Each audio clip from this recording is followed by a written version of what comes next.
Panorama group, जो सोचता है वो करता है। नमस्कार, बहुत बहुत स्वागत करते हैं आपका। भारत लाइव देख रहे हैं और आज हम एक विशेष विषय को लेकर के आपके सामने हाजिर हुए हैं। और ये विषय और ज़्यादा महत्वपूर्ण इसलिए हो जाता है कि बिहार में उपचुनाव की घोषणा हुई है और इस उपचुनाव की घोषणा से पूर्व एक और घोषणा हुई थी जो भारी संख्या में लोग, हालांकि दावे से कम थे, लेकिन बड़ी संख्या में लोगों से कॉन्सेंट लिया गया था कि क्या हम उपचुनाव लड़ेंगे, हमें लड़ना चाहिए। ये बड़ा रिस्क भी हो सकता है क्योंकि इसके बाद 243 सीटों का जो समर है उसे पार करना है। तो क्या बिहार एक बार फिर से, जिस तरह से प्रयोग की धरती कही जा रही है, एक बार फिर से एक नया प्रयोग स्वीकार करेगा? इन सभी विषयों पर बात करने के लिए हमारे साथ विकास कुमार ज्योति जी हैं, जनसुराज से हैं और युवा भी हैं। एक सोच है बिहार में जो प्रशांत किशोर एक अभियान लेकर के चल रहे हैं, जिसकी बहुत पहले से नीतीश कुमार कोशिश कर रहे हैं कि बिहार में रोज़गार बढ़ाया जाए, नौकरी दी जाए। प्रशांत किशोर ने कहा है कि जो लोग छठ में वापस आएंगे वो जाएंगे नहीं। उस अभियान के एक बड़े, कहा जाए तो झंडावतार हैं और ज्योति जी लगातार लोगों को रोज़गार भी दे रहे हैं। व्यवसाय के माध्यम से कई लोगों को इन्होंने बहुत कुछ दिया है। इच्छा है कि अगर हाथ में पावर आए तो और कुछ बेहतर बिहार के लिए किया जा सके।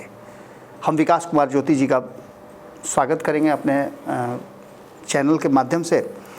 विकास जी, लगातार आप लोगों की टीम रोज़ नए नए दावे कर रही है, रोज़ मजबूत होने की कोशिश कर रही है। क्योंकि कोशिश इसलिए हम बता रहे हैं कि शैशव अवस्था में आप लोग हैं। आप लोगों की पार्टी बनी 2 अक्टूबर को और उसी दिन आप लोगों ने घोषणा कर दिया कि हम एक बड़ा रिस्क लेने जा रहे हैं। 4 सीट के जो उपचुनाव होने हैं उस पर हम चुनाव लड़ेंगे। क्या ये फैसला उचित था या आप लोगों ने हड़बड़ी में ले लिया? देखिए, जहाँ तक बात हमारी पार्टी जनसुराज पार्टी की है जी, तो हमारे जो पार्टी के जो संस्थापक हैं प्रशांत किशोर जी, उन्होंने कभी नहीं कहा कि मैं इस पार्टी का अध्यक्ष हूँ या इस पार्टी के लिए मैं मुख्यमंत्री का उम्मीदवार हूँ। उन्होंने हमेशा से ये बोला है कि बिहार की जनता चुनाव लड़ेगी जी, और हम लोगों ने जो तैयारी किया था वो 2025 की तैयारी जी थी। लेकिन आप लोगों ने 2 अक्टूबर को देखा होगा जो जनमानस उमड़ करके आई। शायद ऐतिहासिक घटना होगा कि किसी पार्टी की स्थापना दिवस, प्रथम स्थापना दिवस में जी, उतनी बड़ी रैली खुद चल करके उस मैदान के ग्राउंड में पहुंच जाए।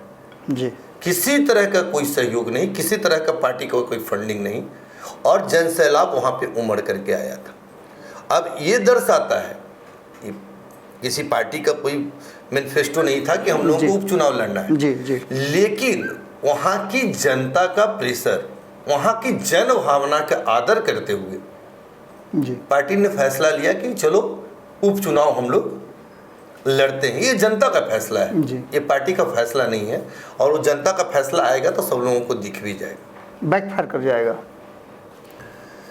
देखिए, जहां तक बैकफायर की सवाल है तो ये मैं नहीं कह रहा हूँ, ये वो लोग कह रहे हैं जो बिहार की राजनीति को समझते हैं जी, क्योंकि आप प्रयोग करने निकले हैं और प्रयोग के प्रथम चरण में ही हमारे यहाँ कहा जाता है प्रथम ग्रासे मक्षिका पात्रम, वही स्थिति 4 चुनाव में आपने बहुत जल्दबाजी कर दी फैसला लेने में। जो राजनीतिक पंडित ये कहा करते थे जी कि प्रशांत जैसे कितने आए और कितने चले गए, जी, जो कल तक नोटिस लेने की बात नहीं करते थे, आज वो उनके भय से इतने भयक्रांत हैं कि कोई छद्म यात्रा निकालने की बात कर रहा है जी, कोई यात्रा निकाल रहा है तो बीच यात्रा से ही फरार हो जा रहा है। जी, मतलब उनसे उस यात्रा में शामिल होने की बात नहीं हो रही है। जी, अब देखना है कि बैकफायर की बात होगी।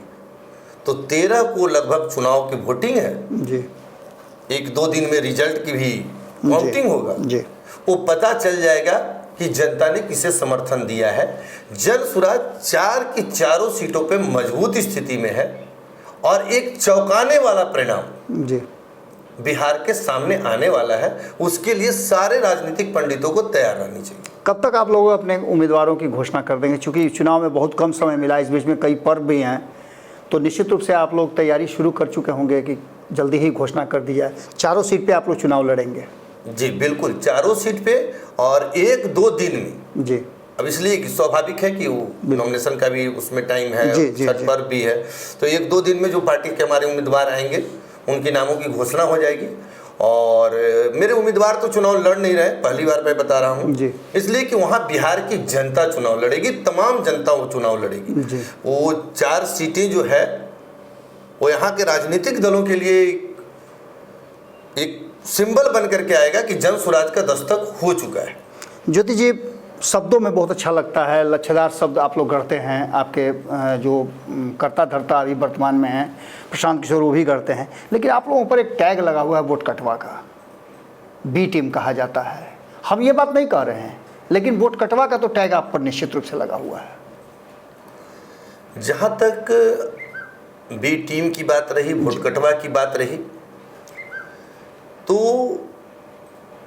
जहाँ एक मुख्यमंत्री 5 साल के कार्यकाल में 3 बार खुद का शपथ ग्रहण लेता हो, जहां एक उप मुख्यमंत्री साल में 3 बार खुद का आवास बदलता हो, वो प्रशांत जी जैसे व्यक्ति और जन स्वराज जैसे जनाधार, जो अभी राजनीतिक दल का एक जो उदय हुआ है, मुझे लगता है कि जेपी क्रांति के बाद कोई अगर जनता की क्रांति दिख रही है तो वो जन स्वराज में दिख रही है।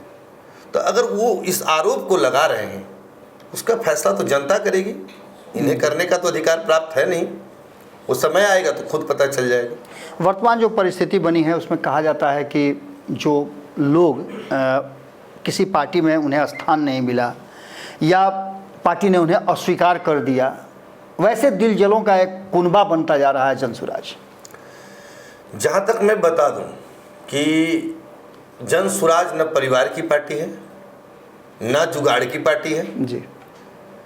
जन स्वराज एक प्रथम ऐसी पार्टी होगी जहां पर उस नौजवानों को जगह मिलेगा जिसने बगैर धन बन और जन के सहारे, जिसका कोई बैकग्राउंड नहीं होगा जी। जो मेहनत के आधार पर अपनी पहचान बनाने के लिए आएंगे, जिन्हें लगेगा कि नहीं राजनीतिक उसमें महत्वाकांक्षा है, राजनीतिक कौशल है जी। और इन परिवारवादियों ने उस कौशल को कहीं ना कहीं कुंद किया है। जन स्वराज वैसे लोगों का प्रयोगशाला है जहां से चाणक्य के द्वारा चंद्रगुप्त का निर्माण होगा। वहां कोई राजा का बेटा राजा बनने के लायक नहीं रहेगा जी। वो एक ऐसी प्रयोगशाला है। हम लोगों ने ऐसा कभी नहीं कहा है कि कोई विधायक आ जाएंगे हमारे यहाँ टिकट लेकर के चले जाएंगे जी। ऐसी व्यवस्था वहाँ है ही नहीं। वहाँ है कि आपको जनता, एक चुनाव के पहले वहाँ के उम्मीदवारों को जनता के बीच में एक चुनाव लड़ना पड़ता है। ज्योति जी, बहुत कुछ करने का जज्बा लेकर के आपसे मेरी बात हो रही थी ऑफ द रिकॉर्ड। आपने बताया कि बिहार में बहुत कुछ करने का जज्बा लेकर के आए हैं और ऐसा लगता है कि प्रशांत किशोर के नेतृत्व में उनके विज़न को अगर ज़मीन पे उतारा जाए तो बिहार को एक नए बिहार के रूप में देखा जा सकता है। लेकिन इसके साथ साथ ये सवाल भी खड़ा हो जाता है कि प्रशांत किशोर ने अब तक राजनीतिक रणनीतिकार के रूप में अपनी भूमिका दिखाई है। हम ये बात मानने के लिए तैयार हैं कि उन्होंने अच्छी भूमिका निभाई है। आज प्रशांत किशोर को आप किस तरह से देखते हैं? एक राजनीतिक रणनीतिकार के रूप में देख रहे हैं या फिर जन स्वराज के प्रणेता के रूप में देख रहे हैं? इसके फायदा और इसके अंतर क्या है? नहीं, जहाँ तक मैं प्रशांत किशोर जी के शब्दों में अगर बात करूं जी, तो उन्होंने बताया है कि मैंने अभी तक जिन जिन दलों का हाथ पकड़ा हूं जी, वो दल हारा नहीं है। उत्तर प्रदेश उसका उदाहरण है, हारे हैं। एक वानगी हो सकता है जी। धान में खखरी भी होता है जी, जी। लेकिन आप अगर रेशियो देखेंगे तो 90% रेशियो जीतने का है। जी, ये मैंने पहले कहा है कि उनका रिकॉर्ड बेहतर है, इसमें कोई दो राय नहीं। 90% रिकॉर्ड जीतने का है। जी। अब रही बात कि उन्होंने फिर से कहा कि मैंने अब जन स्वराज का हाथ पकड़ा है। जी, मैंने अब जन स्वराज का हाथ पकड़ा है जी। और जन स्वराज के मैं मार्गदर्शक की भूमिका में हूं, जिस तरह से अनेक पार्टियों का मैंने मार्गदर्शन किया। जी, जी। और जन स्वराज के अध्यक्ष से लेकर के मुख्यमंत्री से लेकर जो भी होंगे वो जन स्वराज तय करेगी। प्रशांत किशोर अपने खुद तय करने वाले नहीं है, उन्होंने साफ इनकार किया इससे। आपने जो जवाब दिया उसी जवाब में मेरा एक सवाल और आता है कि अब तक प्रशांत किशोर ने जिन लोगों का हाथ पकड़ा है वो सब स्थापित लोग थे। जीत हार अलग बात है, लेकिन वो सभी स्थापित लोग थे। अगर नरेंद्र मोदी की आप बात कहें 2014 में, तो वो स्थापित नेता थे, उनको उनकी पार्टी ने भी बेहतर समझा था। गुजरात से उठ करके आए थे, वहाँ अच्छा काम किए थे। नीतीश कुमार का साथ दिए, वो भी। ममता बनर्जी की बात कर लें, साउथ में कई दलों की बात कर लें, लेकिन जनसुराज जो कि एकदम शैशव अवस्था में जिसकी चर्चा हम कर रहे हैं, एकदम बिल्कुल ही कोई राजनीतिक बड़े चेहरे नज़र नहीं आ रहे हैं। इसके बावजूद भी ये कहीं ऐसा तो नहीं कि प्रशांत किशोर के साथ साथ आप सभी ने एक बड़ा रिस्क ले लिया है अपने राजनीतिक करियर के लिए? ऐसा कुछ भी नहीं है। जहां तक मैं आपको स्थापित की बात करता हूं, तो बिहार में शायद राष्ट्रीय जनता दल मृत अवस्था में आ चुकी थी जी। जिस समय बिहार में नीतीश कुमार का नारा हुआ था जी। उसमें वो मृत अवस्था में आ चुकी थी, जिसका पूरी तरह से राजनीतिक व्यवस्था खत्म हो चुकी थी। आप ये कहना चाह रहे हैं कि 2010 में जिस तरह से हारने के बाद वो पूरे परिवार को लेकर दिल्ली चले गए थे लालू प्रसाद? बहुत स्थितियां बद से बदतर हो गई जी। लेकिन प्रशांत जी के प्रयोगशाला में ही उस समय जो बिहार में नीतीश कुमार है, तो उस समय नीतीश कुमार पर भरोसा लोगों ने जताया था, या प्रशांत जी ने उस तरह का किया था कि एक नया बिहार बनाएंगे। बिल्कुल। लेकिन प्रशांत जी के हर बातों से उन लोग फिर अपने रंग ढंग में आ गए। जीतने के बाद प्रशांत जी भी हट कर करके फिर अपनी सोच के अनुसार इस इंसान के दिमाग में बिहार के लिए विजन था। जी। बिहार के लिए इन्होंने जो थ्योरी बनाया था उसको लागू करना था। लेकिन फिर कुर्सी की लिप्सा ने इनको इतना नीचे गिरा दिया कि इनको किसी चाणक्य की भूमिका याद नहीं रही। इन्हें लगा कि मुझे जो है, तो ऐसा नहीं है कि राजनीतिक और किसी राजनीतिक दल का उदय होता है तो वो जीरो ही होता है किसी राजनीतिक दल का। तो अब जहाँ तक हम लोग देख रहे हैं, जो राजनीति हम लोग का जन स्वराज पार्टी की आ रही है जी, तो कुछ दिनों में, और ख़ास करके फिर हम लोग 13-14 तारीख के बाद मिलेंगे जी, तो खुद वो पता चल जाएगा कि हम लोग का पैराग्राफ क्या है और ग्राफ क्या है। प्रशांत किशोर के साथ मैं बैठकों में आप बैठते हैं, उनकी कोर टीम के हिस्सा हैं, चर्चाएं बहुत तरह की होती होंगी। हम जानते हैं कि आप वो बातें नहीं बताएंगे जो अब इंटरनली होती है, लेकिन नीतीश कुमार के विकल्प के रूप में कई लोगों को देखा जा रहा है। क्या आपकी जो टीम है वो प्रशांत किशोर को नीतीश कुमार के विकल्प के रूप में देखती है, जैसे चिराग पासवान हैं? इसके अलावे भी आप भारतीय जनता पार्टी के कई नेता हैं जो कहते हैं कि मुख्यमंत्री के दावेदार हैं, तेजस्वी यादव हैं, इन सब के बाद जीतन राम मांझी भी कहते हैं कि मेरा पुत्र भी काफ़ी काबिल है। तो क्या आप लोगों को लगता है कि प्रशांत किशोर इस काबिल हैं कि उनको बिहार का मुख्यमंत्री की कुर्सी तक पहुंचाया जाए? देखिए, और सबकी बातों पर मैं नहीं जाना चाहूँगा, इसलिए एक्सीडेंटल कोई मुख्यमंत्री बन जाए तो उसे मैं मुख्यमंत्री नहीं मानता हूँ। इसलिए कि एक्सीडेंटल भाई मधु कोड़ा भी बन गए तो बहुत सारे एक्सीडेंटल बन सकते हैं। जी। लेकिन आज के परिवेश में अगर आप बात करें तो भाई राष्ट्रीय जनता दल से तो वो तो परंपरागत है। वहाँ तो भाई राज्यारोहण होना है तो बच्चे का ही राज्यारोहण होना है। जी। तेजस्वी जी आ जाए, उनके कोई परिवार आ जाए, उनके कोई परिवार आ जाए, तो वो वंशावली है। तो वहाँ तो वंशावली है। नीतीश कुमार जी के बाद किसी भी व्यक्ति में उस पार्टी में क्षमता है ही नहीं जो मुख्यमंत्री के लायक। जी। रही भारतीय जनता पार्टी की बात, तो भारतीय जनता पार्टी में जिस पार्टी को 2 बार से, एक जायसवाल जी और एक ये सम्राट जी, दोनों राष्ट्रीय जनता दल के कोर टीम के मेंबर रहे हैं। जी। जिस पार्टी को बिहार में अध्यक्ष नहीं मिला है जी, उस पार्टी को बिहार में मुख्यमंत्री का उम्मीदवार मिलेगा, ऐसा संभव है? जी, तो बड़ी नहीं बात दिख रहा है। अब उस स्थिति में अगर नीतीश कुमार के मुकाबले अगर कोई स्वच्छ प्रशासन दे सके, अगर बिहार को एक विजन दे सके, जो हम लोगों ने विजन पेश किया है आपके सामने। जी। मैंने क्या बोला कि जो छठ में आएंगे वो बिहार से बाहर नहीं जाएंगे। जी। क्या आप ही के बच्चे जाना चाहेंगे? मेरे बच्चे जाना चाहेंगे? और लोगों के बच्चे जाना चाहेंगे? नहीं जाना चाहिए। मैं राष्ट्रीय जनता दल के जितने भी सदस्य हैं, जितने भी वोटर हैं, उन लोगों से मैं कहता हूँ, वो तो राजा के बेटा हैं, बार बार चुने जाएंगे, बार बार चुन लोगे। एक बार अपने बच्चे के लिए तुम मतदान करो जी, कि एक बार ऐसा मतदान करो कि तुम्हारे बच्चे बाहर पलायन करना बंद कर दें। हिप्नोटाइज करने की कला आप लोगों में है, हिप्नोटाइज कर रहे हैं आप लोग बिहार की जनता को। नहीं, ये सच्चाई है। अगर ये मतलब हम लोग बेवकूफ़ अगर बना रहे हैं जी, तो बिहार बेवकूफ़ की बात मैंने, मैं हिप्नोटाइज करने की बात कर रहा हूँ कि लोगों को किसी न किसी रूप में आप हिप्नोटाइज कर रहे हैं कि आप मेरी बात को सुनिए। नहीं, एक्ट कीजिए मेरे हिसाब से। नहीं, सुनना नहीं है, आपको जानना है। जी। जैसे प्रशांत किशोर जी ने बोला ना, कितने अच्छे पिताजी हैं लालू प्रसाद यादव जी। अपने 9वीं फेल बेटे को बनाना चाह रहे हैं मुख्यमंत्री जी। तो भाई अपने आप जो ग्रेजुएट बाल बच्चे हैं, जो इंटर कर चुके हैं, उसको क्यों दिल्ली हरियाणा और गुजरात में मार खिलवाने पे तुले हुए हैं? जी। कभी उनको बुला के ये कहिए कि कुछ नहीं करना है बेटा, तुम वहाँ बोरा मत ढोवो, वहाँ गाली मत खाओ, वहाँ बिहारी तरह से गाली मत दिलवाओ, सिर्फ बिहार लौट करके जन स्वराज का एक ईवीएम पर बटन होगा, उस बटन को सिर्फ तुम दबा दो, तुम्हारा रास्ता जो है, तुम्हारा भविष्य जो है वो बन जाएगा। बस इतना ही करना है। बहुत बड़ी बात कह रहे हैं आप ज्योति जी। ये तो हम बात कर रहे थे आपकी पार्टी और आपके जो प्रणेता कहे जा रहे हैं प्रशांत किशोर, उनकी बात कर रहे थे।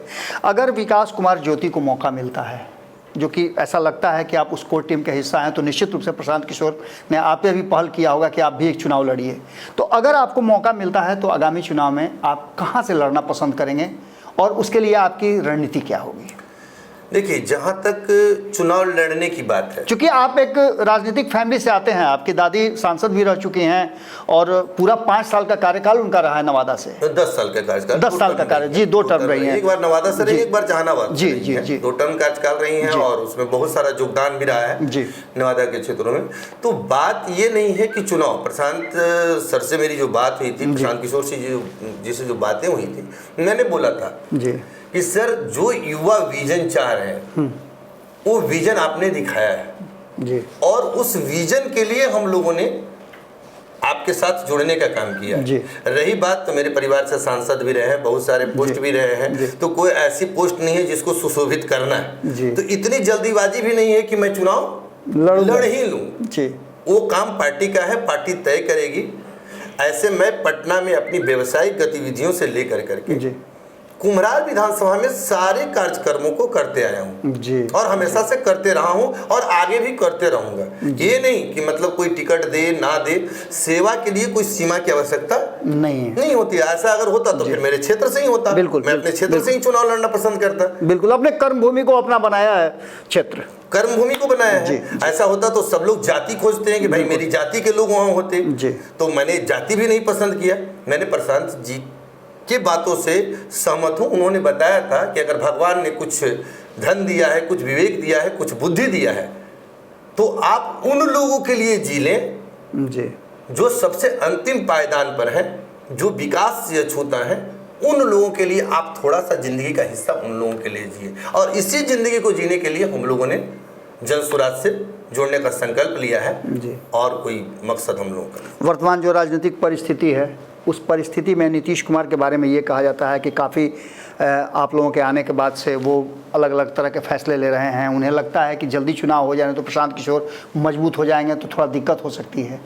आप लोगों का टारगेट कौन है? नीतीश कुमार है, लालू प्रसाद की जो MOI समीकरण है वो है, या भारतीय जनता पार्टी है? मेरी टारगेट जो है वो सिर्फ बिहार में परिवर्तन है जी, और इस परिवर्तन का सूत्रधार, अब पहले तो एक प्रशांत किशोर पदयात्रा के रूप में निकले थे, पदयात्री के रूप में लिखते थे, लेकिन अब 14 करोड़ की जो आबादी है बिहार की जी, उस सारे में हम लोगों को प्रशांत किशोर दिखता है जी, हम लोगों को लगता है कि नहीं, अब बिहार परिवर्तन की ओर है जी।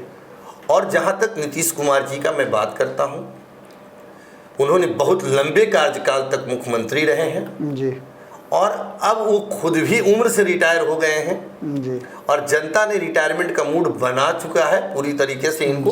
जी। अब विदाई देने की तैयारी है। हम लोग भी सफल शुभकामना इन्हें देंगे कि जन स्वराज पूर्ण बहुमत में आकर करके एक मुख्यमंत्री को जो एक सम्माननीय विदाई होता है जी, वो जन स्वराज सत्ता में आकर करके और मुख्यमंत्री जी का एक भव्य आयोजन कर करके एक अच्छे व्यक्ति के रूप में जी। इनकी हम लोग आयोजन करके विदाई दें, यही शुभकामना मुख्यमंत्री जी। चलिए, बहुत बहुत धन्यवाद ज्योति जी। जैसा कि आप लोगों ने सुना ही, पूरा एपिसोड इस बात पर आधारित नहीं था कि क्या होने वाला है, क्या हो रहा है, उस पर आधारित था। और अगर ये होता है तो निश्चित रूप से जो विज़न ये लोग दिखा रहे हैं वो विज़न तो ठीक है, लेकिन राजनीति है, सियासत में वादे बहुत होते हैं, लेकिन इम्प्लीमेंट कितना होते हैं ये आप भी अच्छी तरह से जानते हैं। इंतज़ार रहेगा इन 4 सीटों पे उपचुनाव का, उम्मीदवार का और इनकी ताकत दिखाने की जो एक शुरुआत हुई है उसका। दावे तो बहुत हैं, उन दावों की हकीकत हम समय समय पर जांचते रहेंगे। वैसे भी आप जानते हैं कि हम इसमें कहीं ना कहीं पीछे हटने वालों में से नहीं है। लगातार हम आप सब के लिए, बिहार की जनता के लिए, और जैसा कि ज्योति जी ने बताया भी कि 14 करोड़ जनता पूरी तरह से तैयार है, हम भी अपना कमर कस के तैयार हैं कि जनसुराज किस तरह से बिहार में परिवर्तन लाता है। अगर अच्छा हुआ तो भी, अगर गलत हुआ तो भी, दोनों ही परिस्थिति में आप जानते हैं कि हम साफ़ सुथरी बातें करते हैं और बिल्कुल जो है जैसा है वैसा दिखाते हैं। इस एपिसोड में यही, अगले एपिसोड में आपसे मुलाकात होगी। और आप लोगों के पास अगर कोई सवाल हैं तो निश्चित रूप से कमेंट बॉक्स में लिखिएगा। ज्योति जी को फिर बुलाएंगे हम और इनसे उन सवालों का जवाब मांगेंगे। बहुत बहुत धन्यवाद, नमस्कार। पनोरमा ग्रुप, जो सोचता है वो करता है। अगर ये वीडियो पसंद आई और वह बिहार के राजनीति और बिहारियत से सरोकार रखेनी तो सब्सक्राइब बटन दबा के चैनल के सब्सक्राइब कर ली। ओजे एगो घंटी बा, ओकरा बटन दबा देला से कुल सटीक और मारक खबर रुआ मुफ्त में मिल जाई।